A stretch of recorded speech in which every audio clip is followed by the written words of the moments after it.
welcome pizza's digital automation experimenter himself, Huh. Andrew Simmons. Thank We've you. been able to drag him away from his store where he's been very busy for a long time. But I'd like to get a weekly update from him. And so I'd like to ask Andrew, what happened what have you learned at Mama Ramona's this week? I learn a lot of stuff every day, not just in the week, but so far for this week, we are completely dialed in on the picnic pizza station. Now we're fine tuning the amount of ingredients that we put on the pie. So, as an example, our 12-inch, 12-inch pepperoni pizza was using 7.4 ounces of cheese across across the whole of the pizza. I've dropped that down to 6.4 ounces. So I'm kind of testing to see what that coverage and the taste looks like. I think I may be able to go to 5.4 ounces or some, variation of it. And by 5.4, 7.4, or 6.4, it's give or take a gram or two in either direction. But to put it into context, every ounce that I can shave off of that pie for the pizza, because we use grande cheese, we use a great cheese to start with. Every ounce we shave based upon our current volume saves me about $6,500 a year in supply costs. So if I can shave off maybe 2 ounces, still have a good consistent pizza across the board, I'm saving over $12,000 in that supply cost. And of course, my waste is below 2%. So I'm not wasting a lot of cheese. I'm not wasting a lot of pepperoni, that kind of thing that helps drive that cost down. My current video that I have now shows that our cost per pie is $2.67. That takes into cost the equipment that we use, the labor associated with it, the burden on the labor, the supply cost, everything right down, even to the electricity used to drive to that $2.67 for, again, a 12-inch pepperoni pizza. If I reduce that cost or that ounce cost down, it shaves another 20 cents off of every pie. If I drop another pepperoni off of there, if I go with 25 pepperonis instead of 35 pepperonis, I'm saving another 20 cents there. So I'm really looking at how to shave that cost down to make it an even more profitable pie without having to raise my costs overall. $2.67 is your cost. I'm sure there's some people that would like to know how you calculated that. It sounds like that includes direct costs for food, but you mentioned the electricity as well. So there's some variable costs associated with your business as well. So that doesn't include any fixed costs like rent or anything like that. Not yet. And no fixed costs. I kind of have to couch that with, I'm in a 5,000 square foot restaurant. What I actually use for my production space is less than 300 square feet for making this pizza. I am evaluating a move out of this restaurant and into some new space that would reduce my overall cost.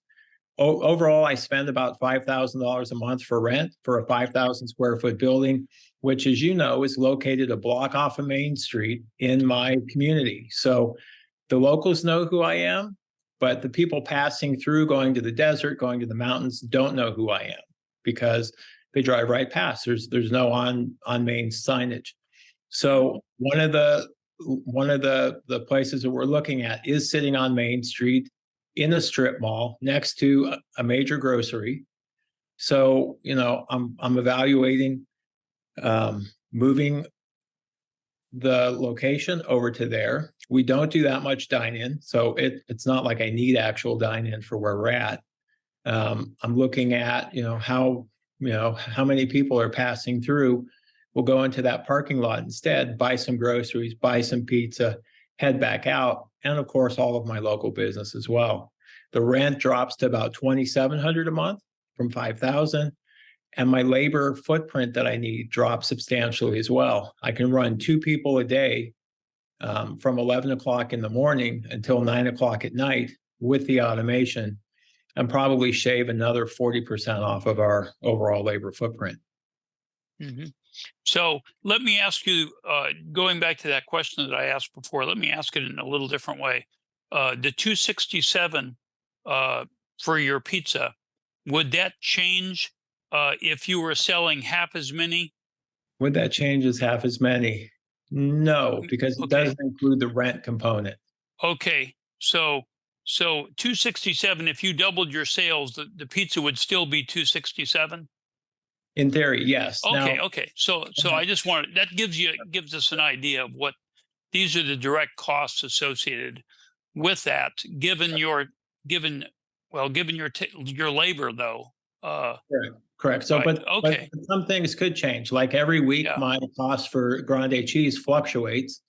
Hmm. So, depending on what the cheese futures look like, the cheese report, whatever you want to use to track costs. Costs have been trending downward for grande for the past couple of weeks. I'm just a mom and pop shop. I'm not a huge company, so I don't get economies of scale. But as we end up doing more pies, as we show more consistency in what we purchase, I can drive some of these costs down overall. Uh, so we started off asking you what happened this week and what you learned. So you learned that your food cost is or your cost of producing a pizza is 267. What else did you learn? I learned there's different ways that we can have our customers do fast casual dine-in.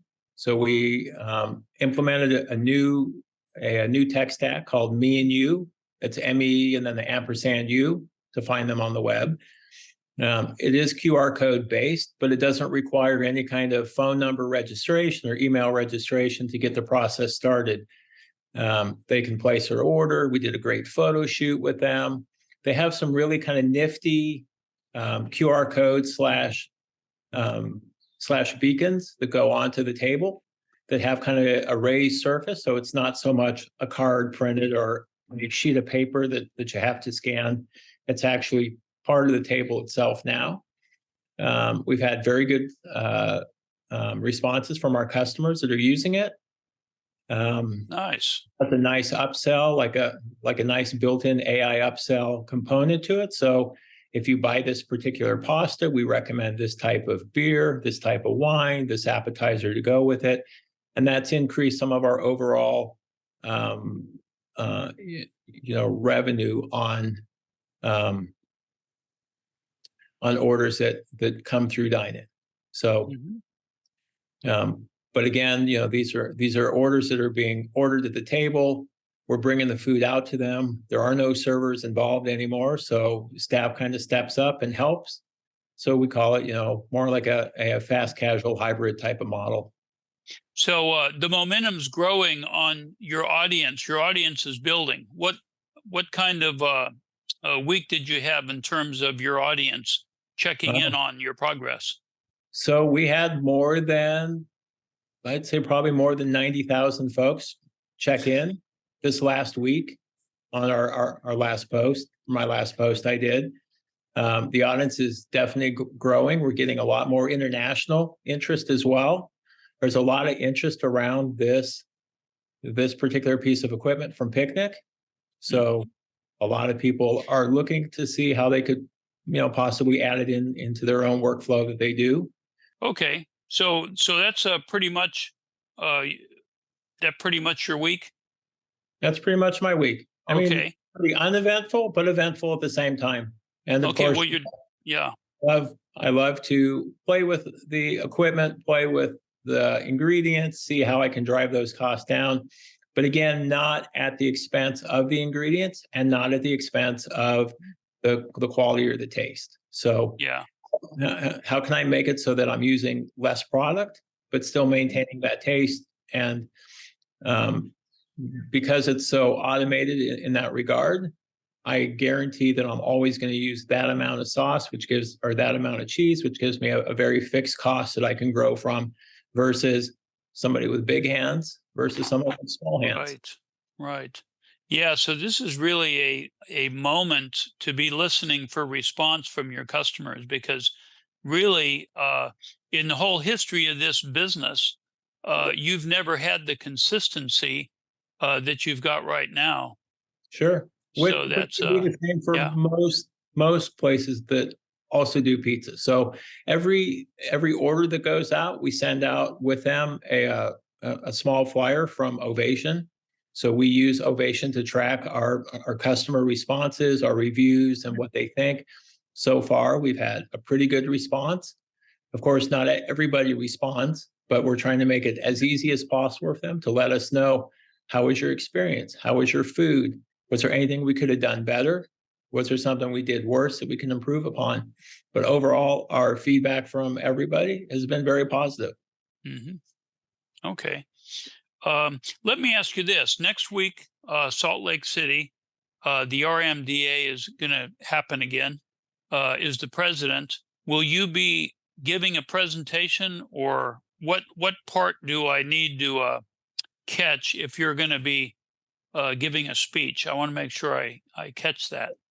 I will be there for certain. I have a couple people that are flying out to meet just to talk about their own pizzerias as well, but also about local delivery, how to tap into that whole market.